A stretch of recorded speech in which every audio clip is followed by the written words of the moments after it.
Hey guys, welcome back to Real Housewives Recaps. Today, I want to have a conversation. Piers Morgan takes on this new drama involving King Charles and the Princess of Wales and some of the lies from Omid, Meghan, and Harry. And I found it very interesting. I love him or hate him. I think he's very good at nailing down the dastardly duo especially, but here he takes on Omid as well. And I think he has a great take on all of it. So we'll be watching, pausing, reacting. The entire interview is available here on YouTube if you want to see it uninterrupted. Otherwise, let's take a look and have a conversation about this. And can I just say, I hear you. I see you in the comments. It's time for those bullying reports to be released. I mean, if they're going to do all this, I'm sorry. It's time. Let's have all the facts. If you want to speak some truths, as you say, or your truth. I'm aiming at the three of them. I think we should see some bullying reports and really have a conversation. Then things will be super interesting. Anyway, guys, thank you so much for being here. I'm Jen, honk. Let's take a look. Well, good evening from London. Welcome to Piers Morgan Uncensored. Harry and Meghan's claims about supposed racists in the royal family have left a predictable and poisonous legacy for the last few years. We live in an age where grievances are given the benefit of the doubt, where the establishment is toxic by default, where my truth apparently means more than the truth. They knew the power their words would hold, and many people across the world took their words at face value. Now, almost 3 years on, Britain is still dealing with the fallout from this. You may recall that I lost my previous job for responding to these claims by saying I didn't believe. Okay, so the clip cut out was part of the Oprah interview where that same story was regurgitated and moralized. A word of it. Well, Harry and Meghan have never provided any evidence for that highly incendiary claim. They also contradict each other and tell two different versions of the claim. It's not like they haven't had the chance to. After all, they pumped out 6 hours of self-indulgent bilge on Netflix, trashing Britain and the press for its racism, but didn't mention what they said on Oprah. Harry wrote 150,000 words of family-bashing poison in his memoir Spare and toured the TV studios to promote it, but didn't mention what they'd said to Oprah Winfrey. Meghan had a 12-part podcast on Spotify. Didn't mention it either. It was like it never happened, like it disappeared. Clearly, neither of them gave a damn about royal protocol or family privacy. In fact, they built a whole industry around violating their own privacy and that of their relatives. Instead of backing up those claims. Anyone else really hoping that Piers Morgan would say, we want privacy, worldwide privacy tour? About racism on their relentless publicity tour, Harry did a sort of strange U-turn, didn't he, a few months ago? Tried to pretend they'd never said them. It was us. It was the media. Then they play the Bradby interview where he blames the press because that's all he knows how to do. But again, I also blame Oprah for not checking the story or pointing out the inconsistencies. And I blame this guy as well for not asking any follow-up questions. Took him 2 years to do that U-turn. 2 years of the royal family are a bunch of racists flying around the world. I was in America through a lot of that period, and they all believed it because it had appeared on Oprah. Nah, we didn't all believe it. Just a group of loud idiots believed it. Then he says, I never meant to say anything about racism. What are you all talking about? It's the beastly media. Well, now Harry and Meghan's lick-spittle client journalist... I'm still completely obsessed with that term. Omid Scobie, the man who lied about his age, said he was 33 when in fact he was 38, a bit older now, said he never used private jets and then got reminded of an Instagram picture of him the week before he denied that this week, showing him on a private jet. The man who said that I have regular phone calls with Queen Camilla. Regular phone calls. Never had one phone call with Queen Camilla in my entire life. I'd like to, but she doesn't call. I mean, birds of a feather, right? The three of them. They can't keep their lies straight. They lie about everything. Easily verifiable things. Here we are. By the way, can't stand any of the three of them. Hope they all fail miserably or continue to fail miserably. But anybody else, wait for the day when they turn on each other. That is going to be juicy. Well, Scobie is back with a spiteful, lie-filled new book that's poured fuel on the flames. He says that Meghan wrote private letters to King Charles, naming two royals who she accuses of taking part in those supposedly troubling conversations about Archie's skin colour. Scobie initially said he knew the names but couldn't legally report them. But of course, he could have done outside of the UK. He could have done it in America if he wanted to, where the book is published. He could have done it anywhere. But he said he never names names, which is another of his lies. And yet overnight, they were sensationally revealed, suddenly, out of nowhere, in the Dutch version of Scobie's book. Journalists had been sent copies, and the book was briefly on sale in bookstores before being suddenly withdrawn in a dash by the publishers.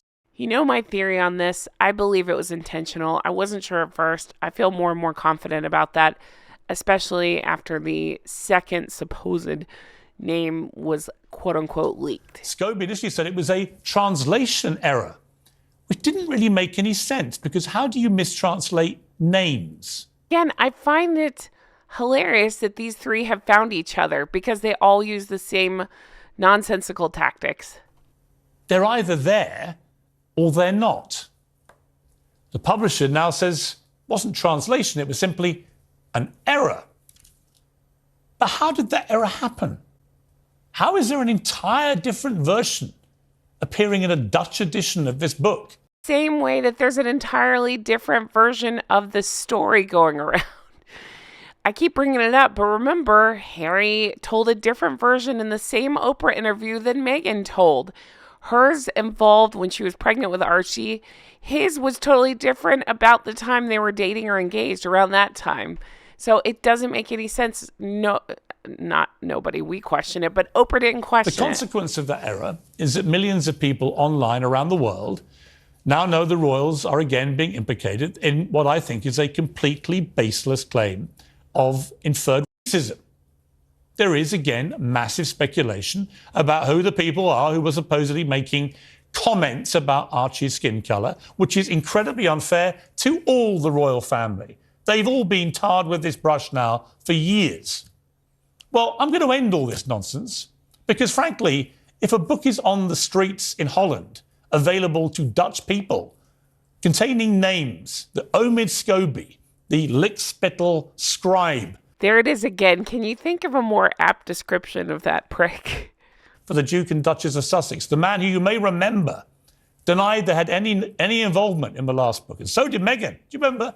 No, had nothing to do with it. But then in court, many months after the book was published, under oath, she had to admit she had emailed her aides briefing notes for when they met Scobie. I love that story too. She was so busy, you guys, she forgot. She forgot she helped, so she had no choice but to lie. Unbelievable. The lies continue with all three of them. So she was one of his primary sources on that first book. Now again, we're being told she had nothing to do with this. And maybe she didn't. And maybe we should be believing Omid Scobie. Three worst liars, gaslighters, whatever you want to call them, found each other. When he says he did not ever write these names down in any draft of his book. It just somehow popped up in the Dutch version of the book. How? I've written 10 books, I think it is now.